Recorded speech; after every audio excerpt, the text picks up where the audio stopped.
Glória a Deus. Eu sei que todo mundo está com saudade, então vamos dar um aplauso ao Senhor pela vida do apóstolo Edmilson.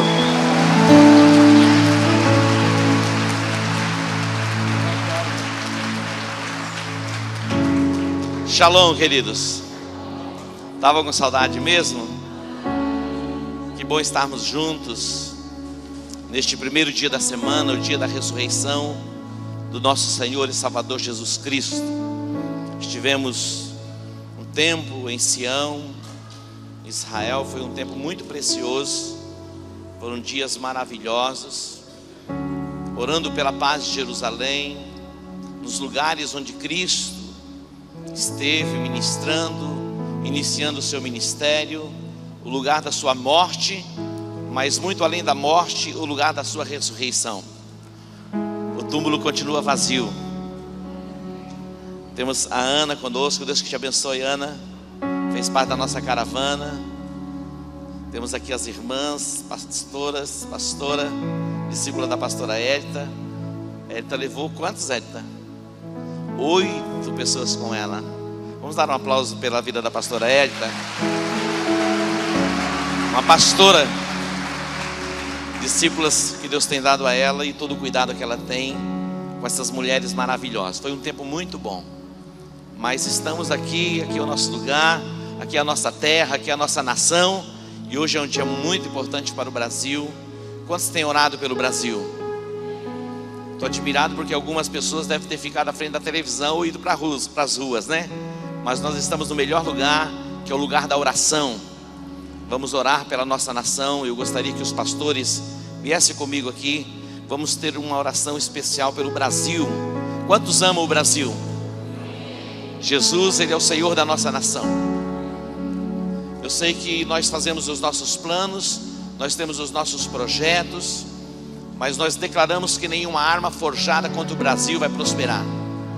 Todo plano que Deus estabeleceu sobre a nossa nação vai se cumprir. Todo espírito de miséria, pobreza, ruína e de corrupção tem que sair da nossa nação. Deus abençoa das nossas casas, nossas vidas. Saiba que a mudança da nação passa por você, passa pela mudança do seu caráter, passa pelo contexto em que você vive na sua família. Queridos, nós fazemos parte de um reino. Até a nossa linguagem tem que ser diferente. O nosso reino não é deste mundo. Muitas vezes nós convivemos com pessoas que já estão no reino de Deus, mas o linguajar ainda é do mundo. Até nisso Deus vai fazer uma obra poderosa em nós, para que reflita sobre a nossa nação. As coisas mínimas, as coisas pequenas, as mentirinhas, os enganos que aparentemente não faz a diferença, o resultado que se manifesta na grande corrupção, que muitas vezes nós ficamos assustados. Mas o ajuste começa em nós. O ajuste começa dentro da nossa própria casa, no trato com a nossa família, no trato do marido com a esposa, no trato da esposa com o marido, a reverência tanto do esposo quanto da esposa, o cuidado dos filhos, a honra dos filhos aos pais. São princípios da palavra de Deus. Nós olhamos para o cenário nacional, nós nos escandalizamos. Mas se verdadeiramente nós pudéssemos estar na casa uns dos outros, sem que as pessoas nos vissem, como elas viriam à nossa casa? Quando você está dentro do seu carro, que alguém fecha você, como você reage? Você diz: ô amado. É assim? Oi querido, Deus que te abençoe, shalom. É assim que você faz? Diga: a cultura do reino. Diga: a cultura do reino. Então a cultura do reino começa na minha vida. A cultura do reino começa na sua casa, na sua família. E através da nossa vida e da nossa casa, da nossa família, a nossa nação vai ser mudada. Marido, como você trata a sua esposa? Mulher, como você trata o seu esposo? Filhos, como tratam os pais? Pais, como tratam os filhos? Patrões, como tratam os empregados? Empregados, como se comportam no trabalho? São coisas simples, coisas pequenas. Nós estamos escandalizados com o cenário nacional, dos bilhões e dos trilhões. Mas dentre os trilhões e os bilhões e os centavos, o pecado aos nossos olhos, eles são diferenciados. Ah, ele adulterou. Adulterou. Ah, ele mentiu. Ah, mentiu. Para nós as medidas são diferentes, mas diante de Deus é tudo igual. Então eu gostaria que você se colocasse em pé. Nós vamos orar pela nossa nação. Estamos numa jornada, numa caminhada de oração, de intercessão. O Brasil está orando, o Brasil está intercedendo. O Brasil, tem muita gente jejuando para que as cadeias da impiedade sejam quebradas. E Deus está curando a nossa nação. Deus está sarando a nossa nação. E Deus há de levantar sim uma geração poderosa que vai transformar o nosso país. Eu gostaria de chamar aqui o pastor Clodoilson para que estivesse orando. E você levante a sua mão para cá, comece a orar também juntamente com ele. Pai, no nome de Jesus, nós nos levantamos como igreja nesta noite, neste lugar. Senhor, a igreja reunida, nós clamamos a Ti, porque a Tua palavra diz que se o meu povo que se chama pelo meu nome orar, se humilhar, se converter dos seus maus caminhos, buscar a minha face, o Senhor ouvirá. E é por isso que a Tua igreja hoje se levanta, Senhor, nesta tarde, nesta cidade de Campo Grande, clamando pela mudança deste país, ó Pai. Senhor, nós temos visto tantos desmandos nesse país, mas sabemos que a taça da injustiça já tem se enchido, ó Pai. Senhor, venha com a Tua mão de poder e manifesta a Tua glória e o Teu poder nesta nação. Senhor, nós clamamos para que o Senhor dê sabedoria neste momento em que está sendo votado o impeachment. Senhor, ali em Brasília, dê sabedoria aos deputados federais, dê o entendimento e o discernimento necessário para que a Tua soberana vontade seja estabelecida, Pai. Que tudo aquilo que não provém de Ti seja eliminado e arrancado na nação brasileira. Pai, nós oramos para que verdadeiramente venha um tempo de paz, venha um tempo de alegria, venha um tempo realmente onde o reino de Deus seja estabelecido de norte a sul, de leste a oeste nessa nação. Pai, que a cultura do reino de Deus seja estabelecida nos corações, dos lares, das casas, ó Pai. Que sejam levantados homens e mulheres tementes a Deus. Pai, neste ano eleitoral, seja um ano, ó Deus, onde haja mudanças, Senhor, significativas na nação brasileira, onde homens e mulheres sejam estabelecidos em postos de autoridade, ó Pai, para que a mudança seja estabelecida e o nome do Senhor seja exaltado e glorificado. Neutralizamos toda a ação das trevas, neutralizamos agora todo espírito de violência pelo poder e autoridade do nome de Jesus. Como igreja nós declaramos agora, Senhor, a bênção do Senhor sobre esta nação, em o nome de Jesus. Amém e amém.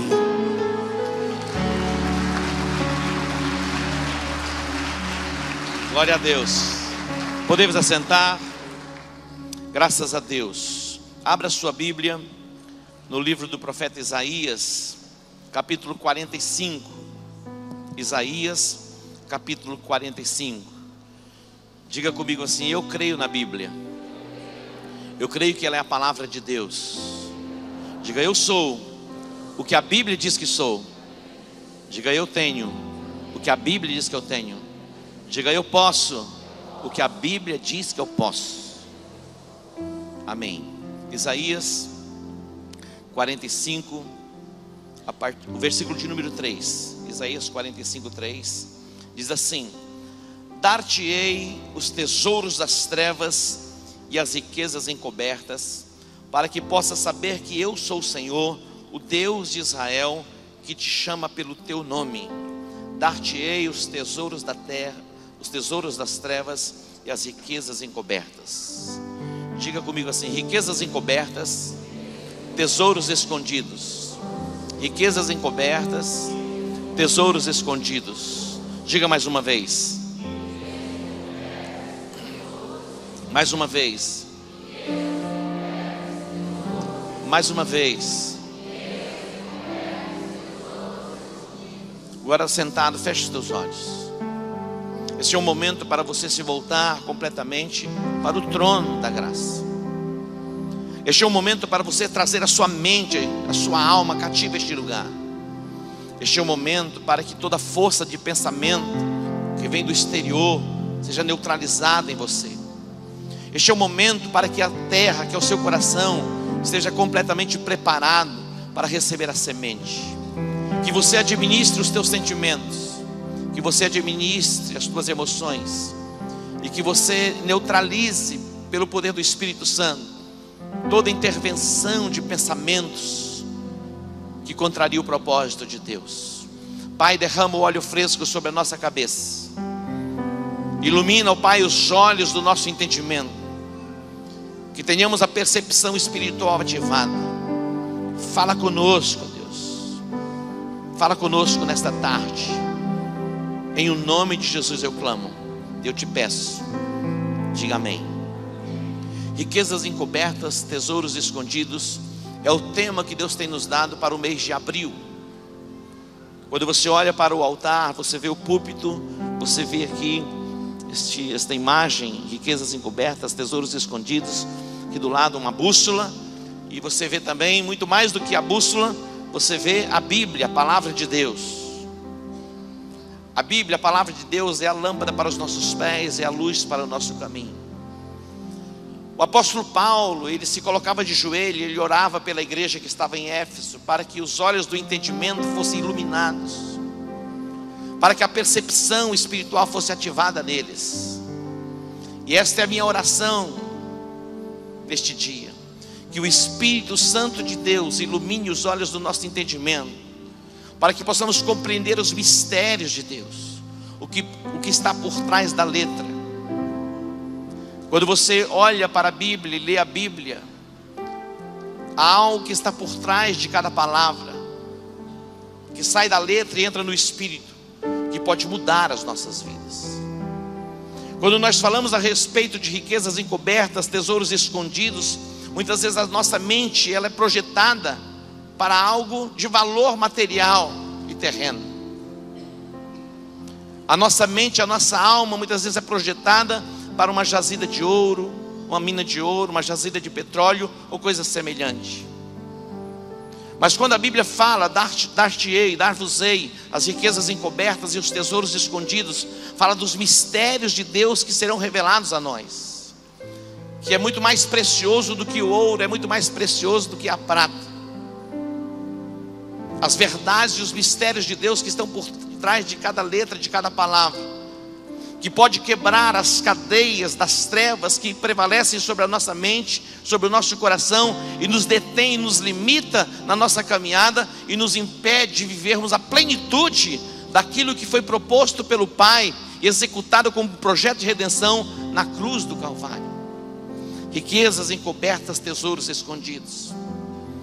O desejo do meu coração é que os mistérios de Deus sejam revelados a nós. O ponto de partida para todas as coisas é a luz. A luz fala do entendimento, da compreensão da palavra. Gênesis capítulo 1 diz: no princípio criou Deus os céus e a terra era sem forma e vazia. O Espírito de Deus pairava sobre a face do abismo, e disse Deus: haja luz. Quando Deus disse haja luz, o caos estava estabelecido sobre a terra. Todas as coisas estavam fora do lugar, e todas as coisas, pelo decreto profético da luz, foram reordenadas. A luz tem poder de reordenar todas as coisas no nosso interior. A luz tem poder de quebrar o domínio, as cadeias das trevas que nos oprime e nos deixa cativos. E a palavra liberada sobre a sua vida é: haja luz. E que você vá de encontro ao encontro das riquezas encobertas e dos tesouros escondidos. A Bíblia fala a respeito de uma parábola, a parábola das 10 dracmas. Uma mulher, ela tinha 10 dracmas e ela perde uma das dracmas. No Evangelho de Lucas capítulo 15, fala a respeito desta mulher.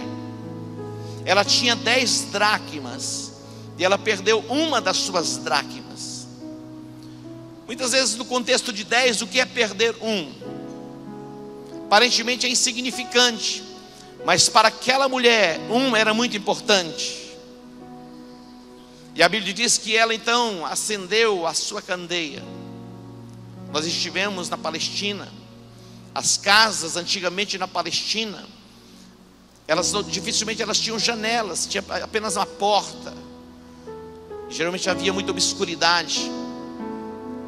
Então aquela mulher, naquela casa escura, ela acende a candeia, ela acende a lamparina, e ela começa a procurar, ela vai varrendo a sua casa, e ela procura com diligência, até encontrar a dracma perdida. O princípio para que você encontre algo que foi perdido, é ter a lâmpada acesa dentro de você. Isso fala da presença do Espírito Santo. Isso fala da presença de Jesus dentro do teu ser.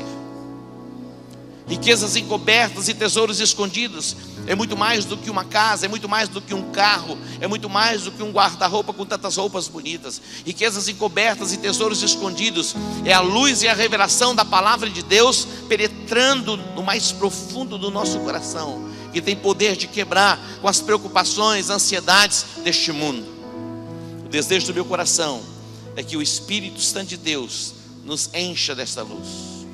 O salmista, no Salmo 119, versículo 72, ele se expressa, ele diz assim: mais preciosa é para mim a lei da tua boca do que milhares de moedas de ouro ou de prata.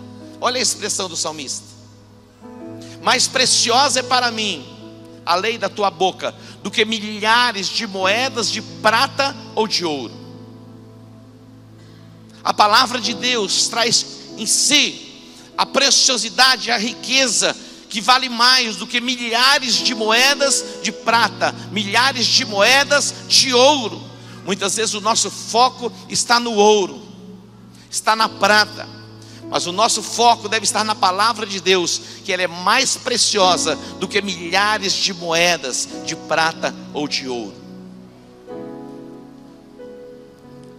A minha oração e o desejo do meu coração é que o véu seja tirado dos nossos olhos, a nossa percepção espiritual seja ativada de tal forma que as cadeias das fragilidades, das debilidades, das nossas carências pessoais sejam quebradas, e sejamos transportados para esta dimensão do entendimento da revelação, onde a angústia, a ansiedade, as preocupações não alcançarão a nossa alma. Quantos querem entrar nesta dimensão? Gênesis capítulo 12, versículo 1 fala da chamada de Abraão. Deus disse a Abraão: sai da sua terra, sai da sua parentela, vai para uma terra que eu te mostrarei. Gênesis 12, 1. Sai da tua terra, da tua parentela e da casa do teu pai, para uma terra que eu te mostrarei. Versículo 2. Eu farei de ti uma grande nação, abençoar-te-ei, engrandecerei o teu nome, e tu serás uma bênção. Esta é a chamada de Abraão. Sai da tua terra, da tua parentela, e vai para uma terra que eu te mostrarei. Abraão, ele morava num contexto onde a sociedade era completamente comprometida com o paganismo. Seus pais, os seus antepassados eram pagãos, serviam a muitos deuses. Deus disse: sai da tua terra, sai do contexto da tua parentela, vai para uma terra que eu te mostrarei. A Bíblia diz que Abraão, ele partiu. No capítulo 13 diz que quando ele sobe do Egito para o Negueb, ele traz consigo o seu sobrinho Ló. Diga Ló. E no capítulo 13 diz que houve contenda entre os pastores de Abraão e os pastores de Ló. Houve contenda entre os pastores de Abraão e os pastores de Ló. Abraão, ele chamou o seu sobrinho e disse assim: não é bom que haja contenda entre mim e ti. Escolhe. Se você for para a direita, eu vou para a esquerda. Toda a terra está diante de ti. Ló significa véu. Diga Ló significa véu. O que é o véu? O véu é algo que se coloca diante dos olhos e que impede uma visão perfeita. Ló, ele olhou, ele levantou os seus olhos e ele olhou para a campina do Jordão. Era o lugar mais aprazível, de uma riqueza natural exuberante, um lugar perfeito para se morar e ter os seus rebanhos se reproduzindo. Ele olha pelo prisma natural. Ele vai morar nas regiões de Sodoma e Gomorra. Ele fez a escolha errada, mediante o olhar natural, e aquela região se tornou como um laço para ele e para sua casa. Ele se tornou prisioneiro e cativo. Quando Ló foi separado de Abraão, quando o véu foi removido, Deus disse a Abraão: levanta agora os teus olhos e vê. Toda a terra que vês, hei de dar a ti e a tua descendência para sempre. Toda a terra em que vês, hei de dar a ti e a tua descendência para sempre. Preste atenção nessa expressão, toda a terra que vês. A sua conquista, ela começa e termina no nível da sua visão, no nível do seu entendimento, do seu discernimento espiritual. Nós não fomos chamados para caminharmos e andarmos tateando, como que nas trevas. As trevas, elas foram tiradas e dissipadas da nossa alma, para que possamos ver perfeitamente, compreendermos perfeitamente o que Cristo fez por nós na cruz do Calvário. Hoje é um dia para que o véu seja removido dos teus olhos, e você levante os teus olhos e possa ver as promessas de Deus que estão diante de ti. Ló se tornou um véu para Abraão, que impedia que ele visse perfeitamente o que Deus tinha liberado para ele como promessa. Uma pessoa pode se tornar um véu diante de nós, nos impedindo de compreendermos, de enxergarmos, de vermos e compreendermos a palavra de Deus. Pessoas podem se tornar véu. A tradição em que nós herdamos, em que nós crescemos, também pode se tornar um véu. Na verdade, todos nós temos uma formação de tradição, quer seja ela familiar ou quer seja ela religiosa. E a tradição, ela se torna um véu, e que nos impede de vermos e compreendermos os mistérios de Deus. Jesus, falando com os fariseus religiosos, ele diz: a vossa tradição anula, torna inoperante a palavra de Deus. Veja a força da tradição. A tradição torna inoperante, bloqueia a ação da palavra de Deus sobre a vida de vocês. Então uma pessoa pode se tornar um véu diante de nós. A tradição pode se tornar um véu diante de nós. A nossa religiosidade pode se tornar um véu também diante dos nossos olhos, impedindo que a gente veja perfeitamente o que Deus conquistou para nós por Jesus Cristo. Um conceito, uma ideia, um pensamento, sofismas, construções de pensamentos que têm uma aparência de verdade, mas não tem nada de verdade naquilo. O pecado pode se tornar um véu, impedindo que a gente receba o entendimento, a luz e a clareza e o discernimento das coisas espirituais. Os nossos sentimentos, as nossas emoções, as nossas paixões. Algumas pessoas ficam aprisionadas em paixões, e as paixões, elas podem durar um dia, 2 dias, 3 dias, uma semana, um mês. E algumas outras paixões podem até durar 1 ano, 2 anos, mas as paixões, elas passam. Algumas pessoas estão aprisionadas, cativas nos seus sentimentos e nas suas paixões, impedindo de ver, compreender todo o plano, propósito que Deus estabeleceu para a sua vida. Que as cadeias dos sentimentos, das suas paixões sejam quebradas nesta tarde, e que os teus olhos sejam iluminados, para que você veja e compreenda perfeitamente o que Deus tem para você. O nosso medo pode se tornar um véu.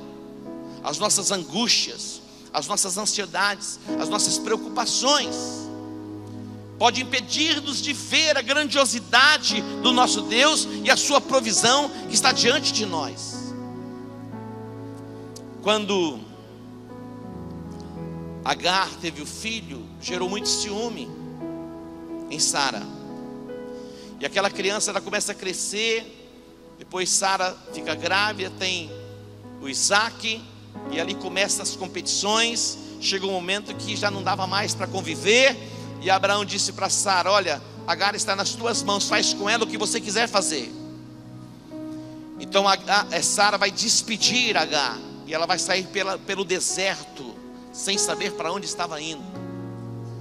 Ela toma consigo uma porção de pães e um pouco de água, e ela sai errante pelo deserto. Imagina, o deserto ali da Palestina, tempo quente, tudo árido, e lá estava Agar. De repente acaba a água, acabam os pães, a criança começa a chorar, ela começa a se angustiar, o pavor vai tomando conta do seu coração. Ela pega a criança e coloca debaixo de um arbusto, e ela sai para um lugar distante, para não ver ouvir o choro da criança e ver a morte daquela criança. Mas a Bíblia diz que Deus ouviu o choro da criança, e Deus enviou um anjo para falar com Agar. E quando o anjo se apresentou a ela, havia um projeto e um propósito de Deus também para Ismael, como descendência de Abraão. E quando o anjo começa a ministrar a ela, que ela levanta os seus olhos, diante dela estava uma fonte de água, diante dela estava um poço. Muitas vezes nas nossas angústias, nos nossos medos, nos nossos conflitos, nós perdemos a percepção da presença de Deus nas nossas vidas. Riquezas encobertas e tesouros escondidos é termos os nossos olhos abertos, o véu removido, para compreendermos os mistérios de Deus. Quando o véu é removido? Quando nós nascemos de novo. Quando nós nascemos de novo, nós passamos por um portal de luz, o nosso entendimento é aberto. Observe comigo 2 Coríntios capítulo 3. 2 Coríntios capítulo 3, os versos 14, 15 e 16. Diz assim, falando a respeito do povo judeu: mas os sentidos deles se embotaram, pois até o dia de hoje, quando fazem a leitura da antiga aliança, o mesmo véu permanece, não lhes sendo revelado que em Cristo é removido. Mas até hoje, quando é lido Moisés, o véu está posto sobre o coração deles. Quando porém algum deles se converte ao Senhor, o véu lhe é retirado. Olha o que o texto diz.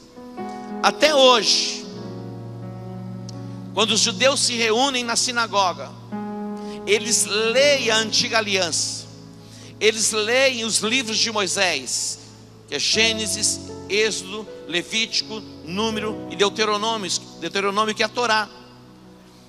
Todas as vezes que eles se reúnem, eles leem os livros, mas eles têm diante dos olhos e no coração como que um véu, e eles não entendem, eles não compreendem as profecias. Até hoje. Por quê? Porque o véu é removido, o véu é retirado, o impedimento para se compreender as Escrituras é removido quando alguém se converte.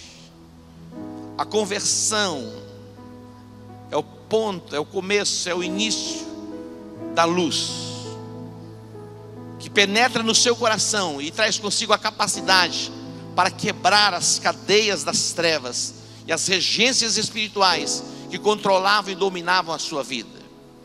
Diga, o novo nascimento é o começo de tudo. No capítulo 4 de Marcos, Jesus ele fala à multidão, e os discípulos estavam ouvindo o que Jesus estava falando. E Jesus fala a respeito da parábola do semeador.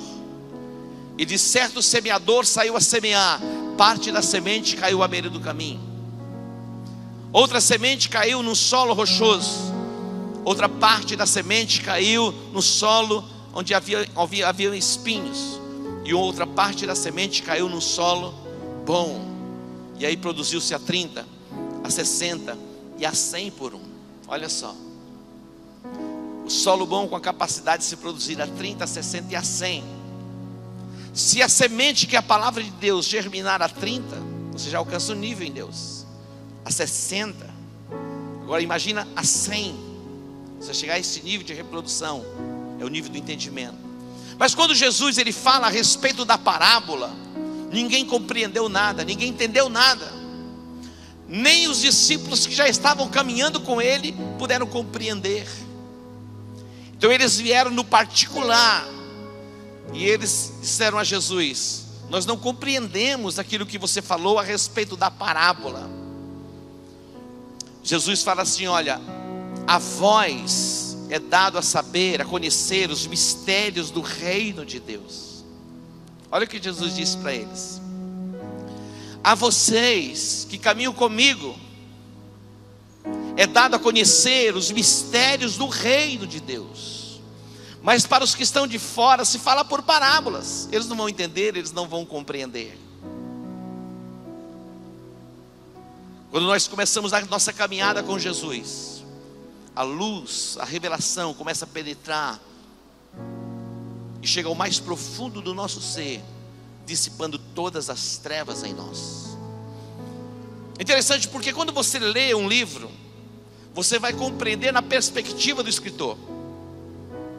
Muitas reformas foram feitas, muitos escritos nós temos de homens que caminharam com Deus, tiveram luz e revelação, verdadeiros santos, mas eles escrevem numa perspectiva. Agostinho escreveu numa perspectiva, Lutero escreveu numa perspectiva, Armênio, o reformador, e quanta gente segue, escreveu numa perspectiva, Calvino escreveu noutra perspectiva. Quando nós olhamos para o nosso tempo, T.L. Osborne escreveu numa perspectiva do Evangelho como poder de cura e salvação. Quando nós olhamos para Kenneth Reagan, falando a respeito da doutrina da fé, David Roberts na perspectiva do orar em línguas. Nós olhamos para César Castellanos no entendimento, na revelação da formação dos 12, como isso estava como que oculto por tanto tempo, era a base do ministério de Jesus. Ele tem o entendimento, então ele escreve naquela perspectiva.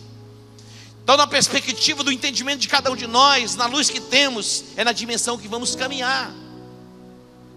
Pedro, ele caminhou com Jesus, foi discipulado por Jesus. A sombra de Pedro era tão poderosa, a presença de Deus na vida dele, que a sombra de Pedro, passando, projetada pelos enfermos, eles eram curados. Na porta do templo, chamada Formosa, aquele paralítico esperando receber uma esmola, ele diz: não temos prata, não temos ouro, nós temos uma luz, temos uma revelação, que há poder no nome de Jesus, e no nome de Jesus levanta e anda. Olha o entendimento que ele tinha. No nível do teu entendimento, da tua compreensão, é que você vai caminhar, é que você vai avançar. O Espírito de Deus está sendo derramado sobre toda a carne. Você pode receber luz, você pode receber entendimento, e essas regências do inferno que atormentam a tua alma podem cair por terra. A angústia, o medo, a ansiedade e as preocupações deste mundo, e você viver a verdadeira paz em Deus. Você pode dar um aplauso a Ele?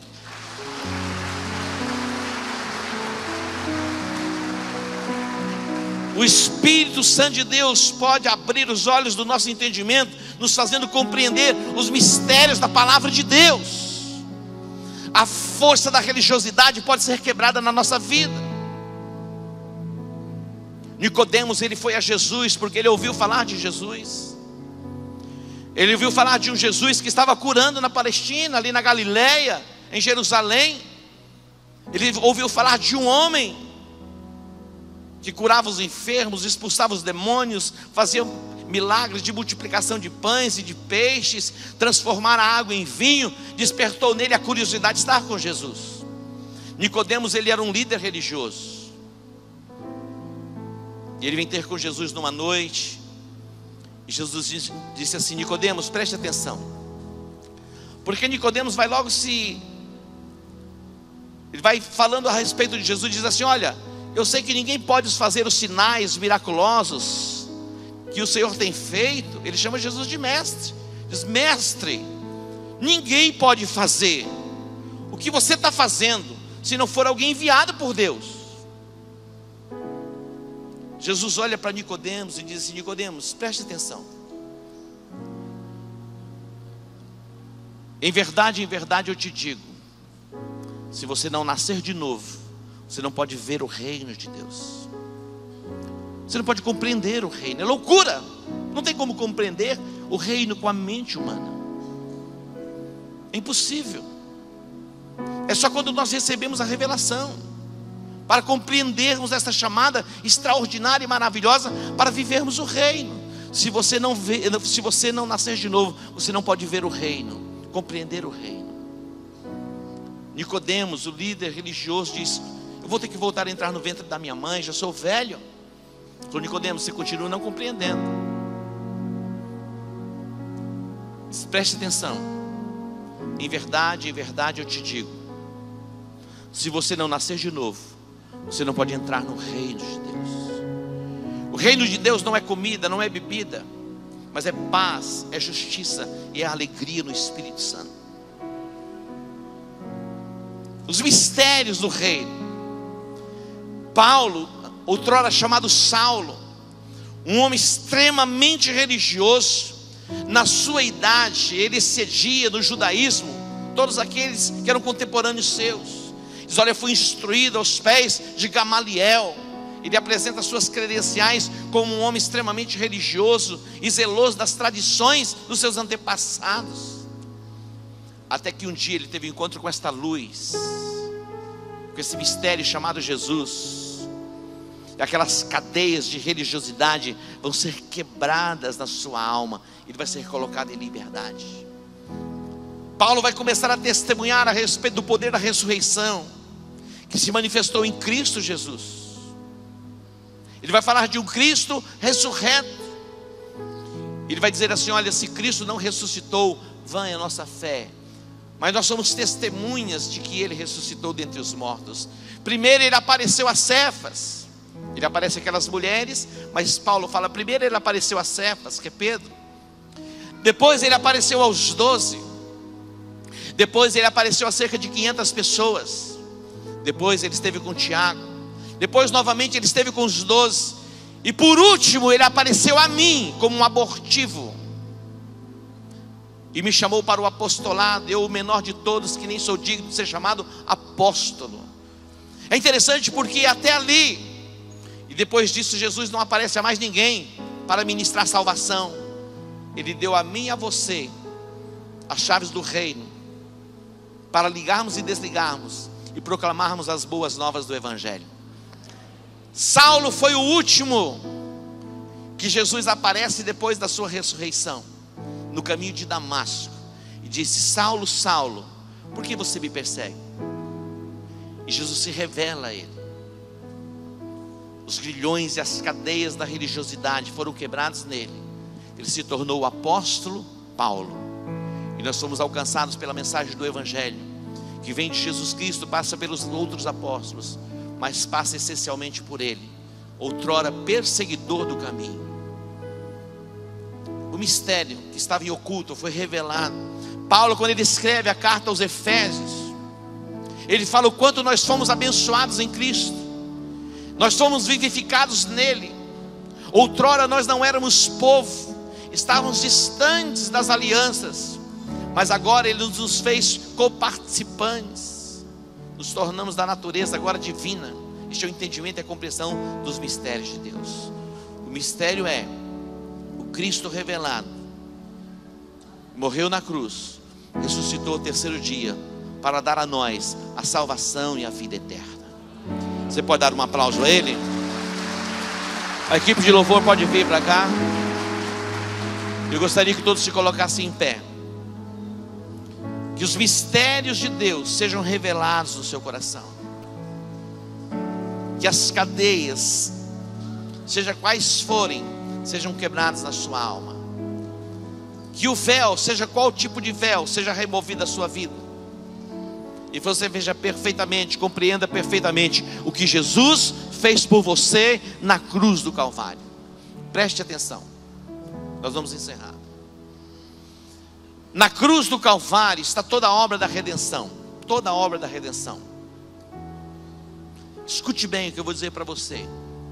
Não tem porquê andarmos ansiosos. Não tem porquê. Eu sei que a ansiedade muitas vezes ela vem sobre as nossas vidas. E nesses dias um vento sopra sobre a nação. E muitas pessoas já estão preocupadas. Mas essa tua preocupação e ansiedade não vai levar você a lugar algum, a não ser muitas vezes ficar enfermo, ser acometido e abatido, dores e outras coisas mais, para paralisar você, levando você muitas vezes a uma depressão. Jesus, ele diz: não estejais ansiosos por coisa alguma, por nada. A suficiência do Pai se revelou através dele. Ele é o Jeová Jireh, o Deus da provisão. Ele é o Jeová Rafá, o Senhor que cura. Quando Israel saiu do Egito, eles chegaram às águas de Mara, e o povo chega com sede, desesperados, e eles vão tomar a água, e a água era amarga, não tinha como beber daquelas águas. Moisés pegou um galho de árvore e lançou sobre as águas, e as águas amargas se transformaram em águas doces. Há poder na cruz de Cristo para transformar as águas amargas do seu interior em águas doces. Você não foi chamado por Deus para ser uma fonte de amargura. Você foi chamado por Deus para ser uma fonte de doçura. Diga para o teu irmão: ô doçura. É isso que você é, meu irmão. Amém? Uma fonte de doçura. Dá uma lambidinha nele aí, eu estou brincando. Você é uma fonte de doçura. Você não é uma fonte de amargura. Você não é uma fonte de ansiedade. Você que está em Cristo Jesus não é uma fonte de preocupação. Você vai descansar nele, pela luz, pela revelação e pelo entendimento e discernimento da palavra. Deus já proveu a sua necessidade de uma vez, 2 vezes, 3 vezes, 4 vezes. O meu pai está com 96 anos de idade, e hoje ele nada no nível de provisão plena, e ainda continua com as suas preocupaçõezinhas. Imagina um trem desse, 96 anos, se preocupar com o quê? Um dia eu cheguei para o meu pai, todo preocupado, chorando. Falei: pai, quantos anos o senhor tem? Ele falou a idade dele. Todo preocupado, tinha uma casa de aluguel, 2 casas, estava sem alugar uma casa. E eu falei: quantos filhos o senhor tem? Como estão seus filhos? Fui perguntando as coisas para ele. E olhando para ele, eu falei: porventura, nesses anos todos, lhe faltou alguma coisa? Ele disse: nada. Instantaneamente parou o choro. Tudo que o diabo quer é sufocar você, mas os mistérios de Deus revelados quebra a força da preocupação na sua vida. Os mistérios de Deus revelados vão quebrar as forças da preocupação na sua vida. Descansa no Senhor. Ele tem provisão plena para você. De vez em quando o barco dá uma agitada, mas Jesus está no barco.